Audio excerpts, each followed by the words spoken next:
don't be afraid to start a business based on your skills, because you are more than you realize you are. It's only plan A. If you always have a plan B in your pocket, which is the stable job, the stable salary, you're never going to move forward as an entrepreneur. Welcome back, everyone, to a Mindset Medicine podcast. I am your host, Katharine Loucaidou, and we are always diving into mindset, momentum, business mastery, and it is suitable for entrepreneurs, business leaders, but also anyone who is just curious about shifting their perspective. And today I have a wonderful guest, Alicia Branham.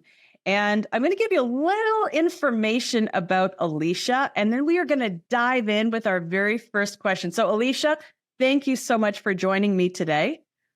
Thank you for having me on your show. I'm really grateful to be here. Thank you so much. Absolutely. So let's listen to a little bio of Alicia. Meet Alicia Branham, a dynamic force in both design and marketing, dedicated to crafting brands and shaping success.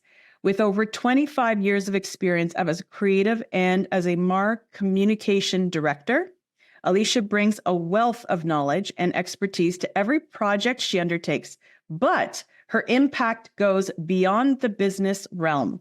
As a mindset coach, Alicia is passionate about helping others unlock their potential, and both personally and professionally. Her goal is simple: to make a positive impact on every life she touches. So join us today as we dive into Alicia's journey, her insights, strategies, and a really great conversation that we are going to have together today for a few minutes. So grab your coffee, get comfortable. If you're out for a walk, enjoy your walk. Let's get started. So Alicia, this is my 4th season of doing this podcast. We are streamed in 18 countries. So I've got listeners in 18 countries around the world. So the way that I've decided I'd like to start season 4 when I have a guest is to start by answering this question. What is some mindset medicine that has been instrumental in your journey of success, whether it's personally, professionally, but what has been that medicine for your mind that has really helped you evolve and grow and moved you forward? Sure. Surrounding myself with a different type of people has been the best medicine for me. And when I say that, I come from an interesting background, not a lot of support, just most of my life. And so about back in 2020, I discovered a social audio app called Clubhouse. And that put me in touch with so many incredible human beings in our country and around the world that I never would have had an opportunity to hear their stories, right? So that was the beginning of my mindset change, because I was listening to other people's stories, other coaches, other business professionals. And so that was the beginning of my journey. Believe it or not, was Clubhouse. And that introduced me to people that helped me see things a different way. And so I've been instrumental in my own journey of shifting my mindset as well. Well, that really is what so many people say, and I think it's really true, is be aware of the rooms that you're in and the people that you surround yourself with, because it really does have an effect on you, whether it's positive, negative, growth, or actually moving you backwards, or no growth at all. So that is absolutely crucial. Why don't we go back and give us a little background and tell us a little bit about where you come from and, how you have evolved into who you are today? Sure. My background is I come from humble beginnings, and interesting, my dad immigrated from Uruguay to the United States back in the 60s and met my mom. And then they thought it'd be great to do like a reverse immigration. And they moved us to Uruguay in the 80s when I was a teenager. Oh. And so I really, when I came back to the United States when I was 18 alone, wow. I really needed to bootstrap myself and figure things out. Yeah. And I really floundered for decades because I wasn't in the right communities. I wasn't surrounded by the right people. I didn't have a strong family foundation. And so I've been very fortunate to always find myself I've just always been a scrapper. So you just my age group, the where I've raised and how I was raised, you're just raised to be a scrapper. And so I've always just been really hardworking. And yeah, so I decided back in 2017, I got tired of corporate America and slinging my heart and soul for people, and I decided to start my own agency. And so I've been full force ever since, and couldn't be happier. I'm going to just interject into a whole bunch of different things that you were just talking about, because I think it's interesting. And I think it's important for people to know what some of these milestones are that actually do shift us in our life. And probably one of the first ones was you in high school moving back to Uruguay. Yes. Right? Because, one of the things as parents is that we usually try not to make these big moves and changes when our children are leaving primary school. Like, once they've shifted into that next section, I know so many parents say, well, I don't really want to disrupt them and so on. So you definitely did get disrupted. So what was that like for you? Can you, go back into that mindset of, were you happy about it? Was it a difficult move for you as a teenager? And then sort of getting used to what it's like we're living in a different country now. It was very different. It was frightening because it was back in the 80s. I was only 15 and I didn't speak any Spanish at the time. And when I moved there, it was a military government. And so that's scary enough because in America, you don't have military people standing on corners with guns, right? That's not America. Although we like our gun freedom here, and that's fine too. We've got our CCR in our house. So, but then when I was living there, they switched. I think the first 6 months I was there, they switched from a military government to a democracy.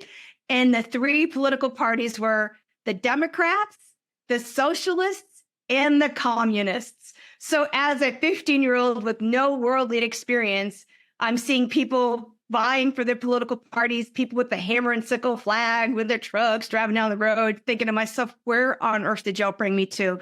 It was scary. It was the whole time I was there, it was an interesting time for me. I went to a British school, and so that was a challenge all on its own because I was an American in a British school, and they didn't like us Americans too much. Well, but even the language and the linguistics of how they say things is much different. I know when I moved to Europe at 22, I was hired to teach in private British schools. And I know that when I was being, when they were doing the teacher evaluations at the end of each semester, I was being like graded on my Canadian language syntax as opposed to using the British words. And I know that the headmaster at the time, he actually wrote on my evaluation, he wrote, the students understand the teacher because they watch American sitcoms. And I was like, are you kidding me? I mean, I've got like a degree and really that's not why the children understand me, but okay. No, you know what the real thing is? You don't speak the Queen's English, my friend. Okay. And that's a big problem. They would correct me all the time in front of, all of my classmates and talk about embarrassing. So when I moved learn to then pick it up though and use it. I did find that after a year, within that first year, I was using those British words as I was teaching because you don't have a choice. Yeah. Same here.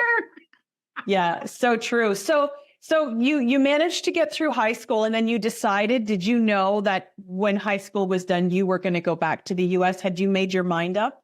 Or... No, actually, that wasn't really supposed to be my course. So in Uruguay, college is free, university is free, but I didn't want to attend university all in Spanish. I wasn't allowed to graduate from that high school unless I was fluent in two languages, reading and writing two languages.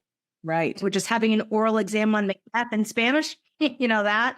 When I got out of high school, I had nothing. I was floundering, didn't have anything to do, and I didn't have to work because of the third world country. Didn't make a lot of money, so I didn't have to work. And then I remember telling my mother, "Oh, I want to go visit my grandma in the United States," and she said to me, "That's great. We'll buy you a one-way ticket. If you want to come back, you have to earn your way back." And I never had a job before. I didn't have a social security card. I didn't have anything. I didn't even know how to drive a car. Wow. And so I was kind of ejected from the country and never welcomed back, to be really honest with you. Wow. So I had to go on my own. And that's how I was. So it wasn't Going really in the deep end. And you had to learn to swim. that was the universe's plan for me. Yeah. Yeah, absolutely. So, so then tell me about what that was like then coming back and then sort of that build, because I think that is what creates who we are, is the building up of that. Because very similar to you, I was in Europe. I didn't speak the language and had to learn the language, but all of that, when I look back now, it built who I am and the kind of person that I am in business and so on. So tell me a little bit about that for you as, you began to build yourself, build who you are. Sure.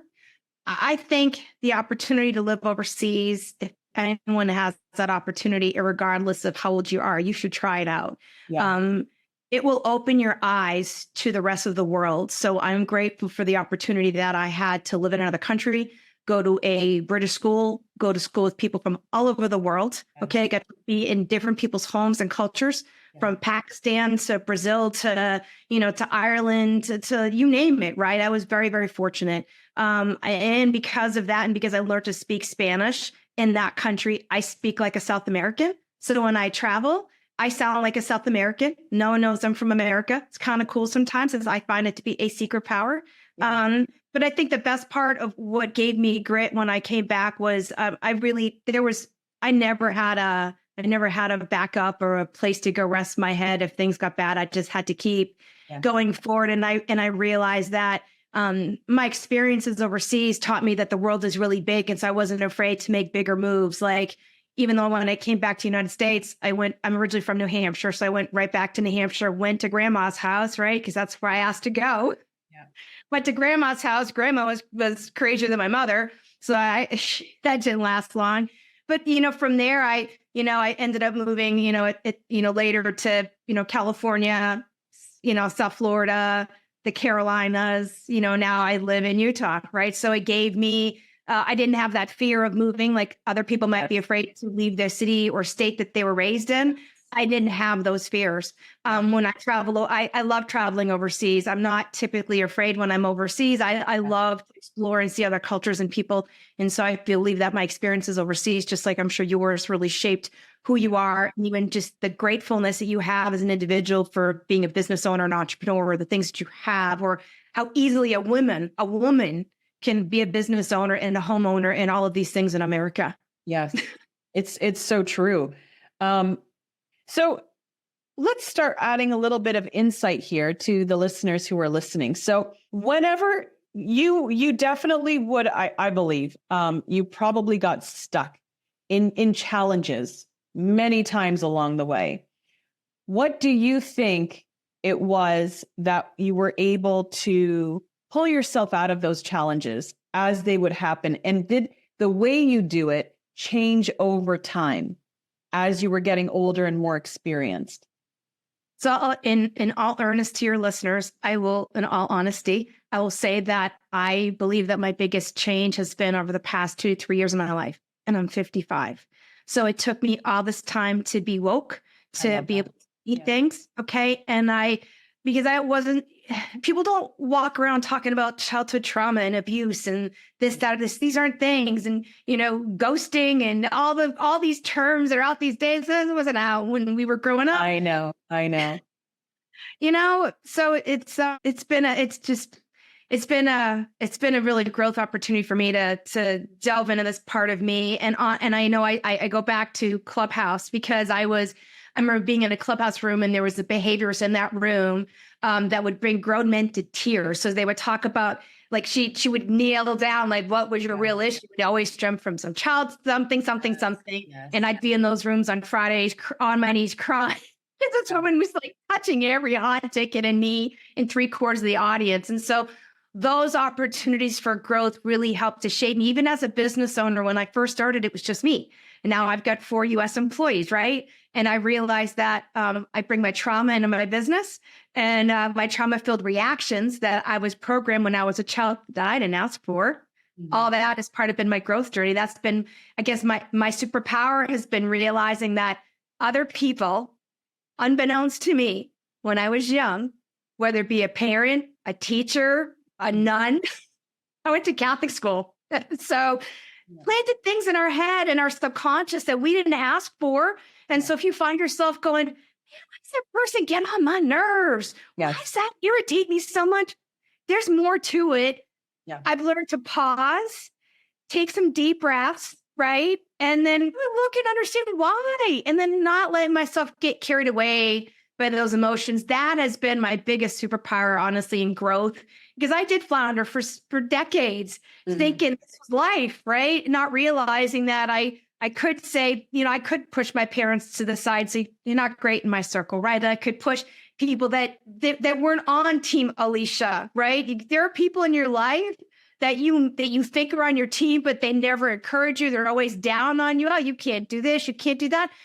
If you already start off from a place, if you can't, then you're not going to. So if you say you're going to, I can do it, whatever it is. In my house, we never say we can't afford anything. Never.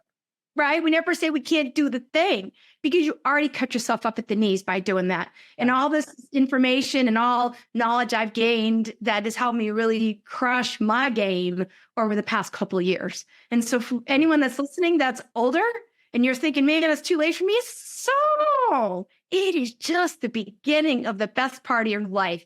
Because when you find that freedom and you get to see that part of you that God made that you didn't even realize was there the whole time, it's a thing of beauty. Absolutely.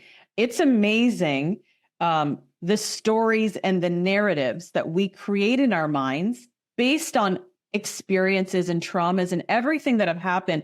And we really convince ourselves that this is the way of the world. This is how people are. And that's what I love, is shifting that perspective, because I learned that a long time ago. I went through a large health issue many years ago. And that is what my turning point was. Well, the first one was when I moved to Europe, and then, by yourself at 22, and you're doing all this and meeting different people from all places around the world. That, I think, was one of the first things that really helped me grow. And because I didn't know the language, and you may resonate with this, is I got to learn a lot of the micro expressions that people have in their faces. Because when you don't understand the language, you watch the body movement, you watch the facial expressions, and it really tells a whole lot more than any of the words that they could possibly be saying. So that, I found, was a huge help to me. But later on, it was beginning to realize that just because I'm thinking it doesn't necessarily mean that that's the right way or what it is, right? If I didn't think I could do something, well, why? I don't necessarily have to believe that thought. Let me recalibrate and think of another way to look at this situation right now. And then the third thing that I learned, very similar to you, was you don't need to be reactionary to everything that's happening, right? Pause. Think about it, right? What's happening right now? Do I need to react to this? Does it require a reaction of me? And then that one pause is what changes everything. Because even the way you respond will likely be different if you just give yourself a moment to sort of put everything back into perspective. So I love that. I resonate a lot with that. Can I add to that? I'd like to add something. Please do. Something that, we both know C-Rock, right? So one of the things that C-Rock's told me, probably even a year ago, is that, so when you're upset and you're swarming in upsetness, and then so you take that and you're supposed to you're trying to make a decision about something, is when you should absolutely not do the thing. Never. So because you are making a decision based from your not best space, not your best headspace, not your best version of you. So you do yourself a disservice by making decisions in anger, and that you basically, you're making decisions from a place of less than, right? And so, we all deserve better for ourselves. And so it is sometimes better to just pause before you even, respond to that email, send that nasty text. You're fighting with a friend, a spouse, a partner, they say something and you want to say something back. You better to you can't take back those words. You can't take back what you said. And so that's one thing that I add to what you said, because I feel like sometimes we take it a step further. I'm going to send that email. I'm going to send that thing and I'm going to show them. And the next day go, man, I was a jerk. Yeah, exactly. Exactly. Nothing done in emotion. So let's keep moving then along your journey. So how did it start to unfold that you arrived to the type of business that you're in today? And maybe explain a little more about what it is that you do and how you help people. So I always come from a place of service. I love helping other people because I never got help in my life. So I like being that resource for friends, small business owners, things like that. So I've always been a creative my whole life. I've been painting and drawing my whole life. And so back when computers came out and I could learn them and become a graphic designer, that's what I did. And then in my career, I've grown. So my highest position was marketing communications director for a really large valve manufacturer in the Carolinas. I built their marketing department from scratch. And so that gave me a lot of on-the-job training as to the things that a big corporation needs. Like I can help people create anything from the smallest of logos to a 30 by 30 trade show booth that's above ground with 2 stories and video wall and whatever, right? So it gave me a great repertoire of everything. And I was there for so long in a male dominated industry. And I worked with so many people that I saw the need. So I would, as a manufacturer, all the people that would sell the products or that were the rep agencies in the area would come to my department looking for X, Y, and Z. And I never said no, because these people are trying to make a living. I was trying to be of service. That's just my brand. I always try to be of service. When you work with me, your family, I care about your well-being, right? So knowing that and being at that business, I decided that there was opportunity for me in that lane. And so I tend to, I act as people's marketing departments right now for all of their small businesses. So most small businesses can't afford to have a brand developer, a content creator, a web developer, a 3D modeler, all the video guy. They can't afford to have all these little moving parts and pieces. Mm-hmm. And so we fill that gap for most businesses. Any type business, not just the lanes I work, but any type of business, we fill that gap for people. And it brings me immense joy because smaller businesses really appreciate the heart that we put in, me and my team put into the work and to them. Whereas big corporations, they don't care. Yeah. And so it satisfies my need as a do-gooder to work on a smaller scale with people, because I know I really make an impact and I really can help people, because God did not put us on this earth to be mediocre. He put us on this earth to do big things. And so if you have a chance, you need to go for it. So I like being that catalyst. So you found your niche with small business owners, or smaller, maybe small to medium, depending on the size. So what lesson have you learned? Let's go on to sort of the entrepreneurial aspect then. So tell me about what that's been like setting up that business. So let's speak to the entrepreneurs now who might be listening. What was it like setting up that business and sort of going out there? And is it a concept that you knew you wanted to do? Is it something that you sort of uncovered as you started moving along after working in the North Carolinas for that company? Sure. I always knew I wanted to have my own agency anyway. I always knew I wanted to have my own business. And so it was no stretch for me to go there. And most people that are like me freelance anyway or do the thing. And so I did that at first because that's what I thought I wanted to do. And then I started having more and more people knocking on my door. So most people end up on my calendar because they're referred. And so I'm very blessed to work in an industry where I'm well known. And so people hear I'm working with so-and-so and they got FOMO and they need to work with me. And so I kept having more and more people coming to me for assistance because they remembered the excellent care and work that I did at my previous job. And they knew that me and my team would bring that to them. And so now it's blossomed to this, big agency where the sky's the limit for my team right now. It's exciting. That's wonderful. I love that it evolved out of the really good referrals that you received, because there really is no higher compliment than being referred by other people who were really happy with your service. So I'll give you an example of what I did. So I joke about the fact that I upcycled my career, right? So say like, I'll just give an example. Say like you're an office manager for a dentist office for the past 10 years. You know absolutely everything that a dentist office needs to market themselves, the software they need behind the scenes, you just know everything, the forms, the patient, like you just know it. So imagine you say, I am an expert at this. I'm going to now market myself in my own business as being that contract expert for dentist office, and that because you've got that niche, you've gone to events, you know offices in the area, you know people regionally, you now make a business for yourself because you honed in on something that you're incredible at. It doesn't matter if you deal with cars or nutrition. It doesn't matter if you've been doing your craft for a long enough time. Umpteen, was that like they could say like 10,000 hours and you're an expert? I have that. And so how many other people out there have that? And so I guess my bigger thing is don't be afraid to start a business based on your skills, because you are more than you realize you are. Your intellectual property, what you've honed and developed about whatever is your win-win, your big thing that you know well, that's yours. And so why not find a way to monetize that, help others with your skill sets, right? Make the world better by bringing you to it, right? And not being afraid to leave that 9-to-5 job, because it's not all it's cracked up to be. And being an entrepreneur is really cool.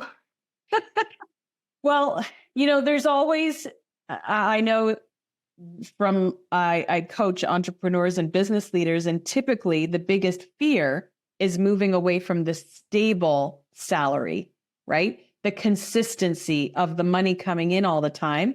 And it's always that worry. Well, what if it's a slow month, and what if this and what if that?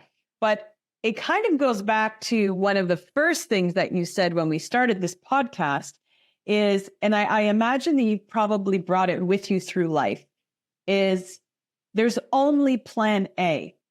If you always have a plan B in your pocket, which is the stable job, the stable salary, you're never going to move forward as an entrepreneur in this lifetime, or do anything else for that matter that might need a little risk, right? But if you've come from that experience where plan B was just never there, then what you do is you just keep going forward and you rely on yourself, right? You have enough belief that if I could get through this and I could get through this in my life, I can definitely do this. And so I think that sometimes it's that little thing called plan B, which you need to get rid of and just go all in. Do you know, really, here it is. We take so many gambles on life. We try different things. Why not gamble on yourself? Why not take a chance on yourself and know that, okay, I might not make money at first, so if you have a 9-to-5 job, you start your thing on the side and then you start developing it. So that way you don't just, okay, I'm going to start being an entrepreneur and you quit your job. You build towards that. I did the same thing. I didn't just decide I'm going to quit one day and start this. No, I worked towards that. I planned that out for like 7 months before I was like sayonara, right? And so at some point you have to go, I am worth the risk. I am worth betting on. I am worth gambling on. It's me. I want to take that risk for me. You give so much to other people. You give the benefit of the doubt for so much other people in your life, because I know a lot of us are like that. Why not do it for yourself? Believe in yourself and just say, I'm going to do it. Yeah. Because whenever you ask the universe for it, it's going to give you. If you say, I can't leave my 9-to-5 job, I can't make it going, then you're not going to. But if you say, I'm going to build this business, I'm out in this time, and you put it down in writing and you keep that mantra going, you will move forward and you will take action. So I have a few more questions before we end. And one of them is sort of on the tail end of that one. So if someone is wanting to move forward with a project, maybe it's hiring a marketing company like yours, maybe it's moving into entrepreneurship, whatever that one leap of faith is that they need to do, when you have faced moments of uncertainty or doubt before making that next step, what helped you sort of recalibrate and say, okay, this is what I need to do? What was that thing that helped you to take that next step or the leap? Giving myself grace. So I've I'm usually really hard on myself. And so when I have moments of doubt or fear or that awkwardness in growth in a business, instead of being distressed or allowing it to really affect me, because if you allow that emotion in, it'll just fester and fester. And the next, you've got a bigger problem. I give myself grace knowing it's maybe the day's not great. It's not tainted, right? And so I like the whole business isn't tainted because of one day. And so I just give myself that grace to know that I'm human. Building a business requires effort and work, just like a garden. So you can't plant a garden and expect it to just grow on its own. So it doesn't matter what you're doing in life, right? And so just knowing that I just don't give you. So for me, failure's not an option. Right. I'll give you a great example. So there's a couple initiatives that I started in my business last year that I feel that aren't going that great. And I wasn't sure why. And so I have a business coach that I was talking to, and I realized that my messaging was a little too high up for some of the people that I'm trying to reach. They don't understand what I'm trying to do. And I've realized that I need to switch up my messaging and make it more, more user friendly versus, because I'm high level. And so I think at a high level, and sometimes we as these entrepreneurs, we think at a high level and we need to take it down a little bit. Yes. So that's something that's just yesterday that I've decided, okay, I'm pivoting, I'm doing this, and this is how I'm reshaping my business. And it's being able to see that part of your business too and go, okay, so it didn't work. So what? Because like Steve Jobs, he didn't get it the first time. Like Oprah, all these big famous people, they tried 1 billion times before they got it right. So what's the difference being a business owner doing the same thing? You're not going to get it right the first time. You're going to have fears. Things might not go right. Gosh, 2 years ago, I hired an employee that I thought was my friend, and my friend didn't work, and my friend lost me $200,000. So I learned to have better communication skills. Develop systems, processes, and procedures in the scenes of my business so you can't make mistakes anymore. It taught me to be a better business owner by making those mistakes. So even if you I'm afraid, I made a mistake, you take that mistake and you learn from it. Every mistake that I've made in my business, even my team, we use it as a sounding board to learn and improve. And it always does, because we don't make it again. And that's what growth is all about. You do not grow when everything's going well. You grow when that is hitting the fan. And now and it's exactly what you just said. You have to learn to adapt, you have to pivot, and you have to be vulnerable enough that you are willing to stop and say, okay, I made a mistake, or that didn't work. It's okay. We tried it, didn't work. Now, what direction do we move to next? And I also think that you do need to be open-minded and coachable, right? I think everyone needs to be coachable. And it doesn't have to necessarily be by that business coach. It could be someone who you trust is got a sort of a third-party perspective on what you're doing. And they say, I don't necessarily know that messaging you're putting out is right. You have to have a less amount of ego to say, you know what? I'm actually going to think on that. Thank you. I'm going to think about that. And I'm going to really take that to heart. Whereas so many people say, well, how could you say that? I made that decision. It couldn't be wrong. You just said the biggest word right there, ego. Yeah. As business owners, you have to learn to leave your ego at the door, because it has no place inside your business. Absolutely. It doesn't. It really doesn't. And I think if more people in business understood that, their businesses would grow much faster, because they would listen to the feedback from people who work in the business. Obviously, one little caveat is that you're going to listen to the people who you respect in what they're saying, and they actually understand what's going on, right? Because sometimes we have noise and we have people's opinions, which we don't necessarily need to listen to all of those. But I think you have to have a select group of people whose opinion you trust. And right. Those are the ones that you're going to listen if they do have something to say, whether or not it agrees with you. It's good to at least listen to it. I agree. Absolutely. So what would you say in speaking to entrepreneurs or business leaders or anyone who's even thinking about doing something different? What piece of advice would you give to them today, knowing what you know at this point in your life and what you've been through in business? What piece of advice do you think that you would like to leave with them today? Sure. Don't be afraid. I guess that's my biggest piece of advice is don't be afraid.